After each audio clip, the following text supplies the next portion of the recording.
down women with diluted dreams. Our hope for joy has been washed down the stream. I'm Robin Hawkins, and you're listening to Watered Down Women. Hoping to be free, found a new home in the cemetery. According to Scripture, the devil prowls around like a roaring lion, looking for someone to devour. And unlike the cartoon images from our childhood, he isn't a red, two-horned, pointed-tail creature carrying a trident. Instead, evil takes on many forms. It may appear as a man raping a woman on a subway train. It might show up as a mother who places her young children securely in their car seats and then drives them into a lake. Evil may emerge as a cold-blooded assassin who walks through a crowded mall and shoots innocent bystanders. And evil could easily arrive as the boy next door. A common host for evil is the sociopath, who has a pattern of disregarding and violating the rights of others. Just because someone might be a very smooth talker, it doesn't automatically qualify him as a sociopath. According to Encyclopedia Britannica, and as listed in the DSM, in order to be diagnosed with an APD, or antisocial personality disorder, certain criteria must be met. A qualified number of habitual and continual behaviors must be exhibited in order to be properly diagnosed. Some of those actions include serious violations of criminal laws, deceitfulness, impulsiveness, aggressiveness, and lack of remorse or guilt. Sociopath and psychopath are interchangeable words that could accurately describe the personality of serial killer Ricky Lee Green. Green and his wife Sharon engaged in a cat-and-mouse type game with their female victims, in that he would lure them to his and Sharon's trailer. Then the sadistic couple would sexually assault them, stab them to death, mutilate their genitalia, and then engage in fiendish sexual acts while they bathed in their victims' blood. During his solo acts of murder, Green sought out homosexual males, including a 16-year-old boy, and then would brutally and repeatedly stab his prey and remove their genitalia. While killing the young boy, he attempted to decapitate him, but was unsuccessful in his efforts. The pair was eventually arrested and convicted, with Green being sentenced to death, and his wife was given 10 years probation for her part in the death of the two female victims.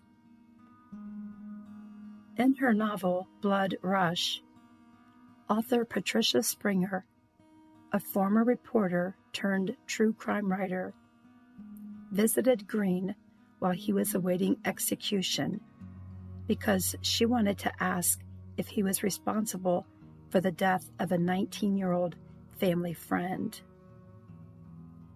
He denied responsibility for that young woman's death, but went on to share lurid details of 4 murders he had confessed to, including that of Betty Jo Monroe. Green said that he saw Betty Jo hitchhiking near Fort Worth and offered her a ride.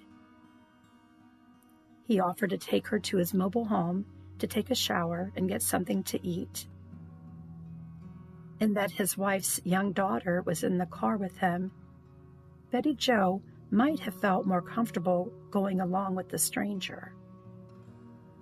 When they arrived at his home, he sent the child outside, led Betty Jo to the bathroom to shower, and then took her to his bedroom to engage in sex.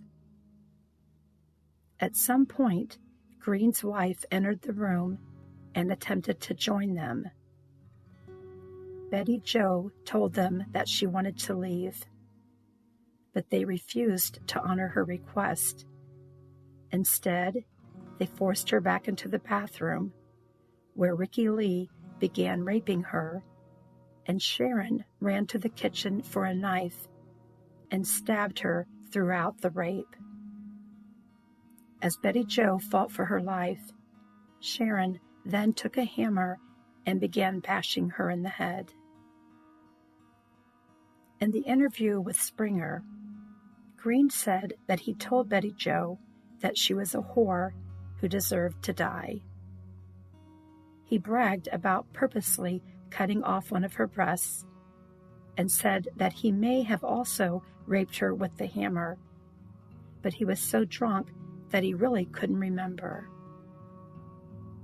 When the ghastly ordeal was over, he placed her body in the trunk of his wife's car, drove to a remote area where one of his friends lived, and then dropped her body from a bridge. When Betty Jo's naked body was found with very little evidence and none of her personal belongings, her identity remained unknown for several years. With no leads and no tips, the investigators saw her as another Jane Doe. But because her body had a scar from a cesarean section, they decided to refer to her as Mama Doe. Years later, when Michelle read the book Blood Rush and learned that fact, she immediately thought back to that drawing her grandmother had shown her as a child. The picture Betty Jo had drawn as a youngster, the picture of a Mama Doe with her fawn. Although recalling that moment brought back a temporary moment of happiness, Michelle struggled with learning the truth as to what had happened to her mom, especially the grisly and horrific details of her final moments. After I read the book, it was a part of me scarring. At that moment, I felt like I did handle it well, but a part of me felt like I didn't handle it at all. I went through a very big depression then. I'll be honest with you, for a moment, I did think about suicide. I did think about, because I was thinking, what am I worth? My mom's gone. I'm not a full person because I never know my mom, and I don't understand people's emotions on that. And even though as a mom myself, I still felt like, am I going to be a good enough mom for my kids? Because my mom wasn't around to show me what a mom is supposed to be like. So it was emotional. And after talking with my boyfriend a lot, crying a lot, and just one night just praying and say, please take this insanity from me. I say, I'll do whatever I need to do, I'll get through it.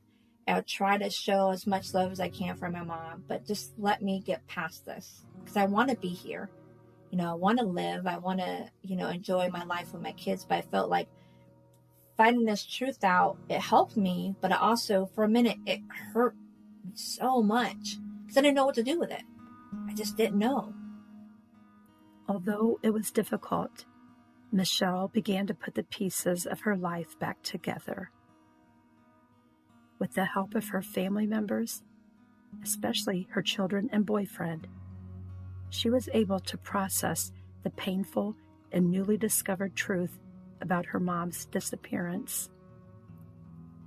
As awful as that news was to hear, and even more agonizing to try to comprehend, Michelle began to realize that she could finally put an end to the nonstop wondering and endless questioning about her mom's past and look forward to her own future.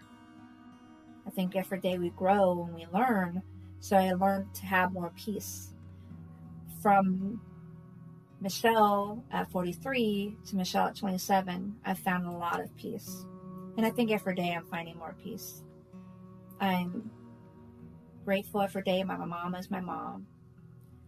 I'm grateful for my kids. I'm grateful for my friends and family.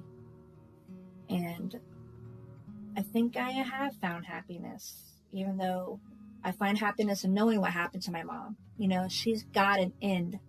You know, even though it was brutal, I know. And not myself, just myself, but my children, her grandchildren know what happened to their grandma. And it's sad, but we know, okay, that's a part of her story. That's what happened. She may have not choose to stay out of our lives forever. It wasn't her choice. But I think I found peace in knowing that she found justice. She did get justice. As my interview wrapped up with Michelle, I asked her if she was able to speak with her mom today. What would she say to her? I would tell her that I love her. And that I hope one day, you know, hopefully we see each other in heaven and I finally get that mom hug that I can remember. I would tell her that it wasn't her fault for what happened to her. And that I love her no matter if she was in my life or not, because she gave birth to me. And there's little quirks and stuff, even though I wasn't around her to remember, I have them. I'm very proud she's my mom. And I just want people to know that she was a caring person and that she was loved by me and our family. And that just tell her that I love her and I'm proud of her. Evil triumphs when its victims harbor bitterness and unforgiveness. Michelle hasn't done that. And incredibly, many of the people I have interviewed throughout these past 4 seasons have granted forgiveness to those who have caused them seemingly irreparable harm. As I end season 4, I plan to put my shovel back into the shed, and now I'll sharpen my pencil because this podcast will be taking a hiatus, but Watered Down Women will go on. I'm happy to announce that I have been approached about the possibility of turning Season 2's Summer of Sorrow into a feature film, so work on the podcast will be interrupted to allow for script writing for this new project. Please keep up with our Facebook page and our website, watereddownwomen.com, to follow our progress on this exciting project. Thanks for listening, and I hope you'll soon be watching. Watered down women with diluted dreams.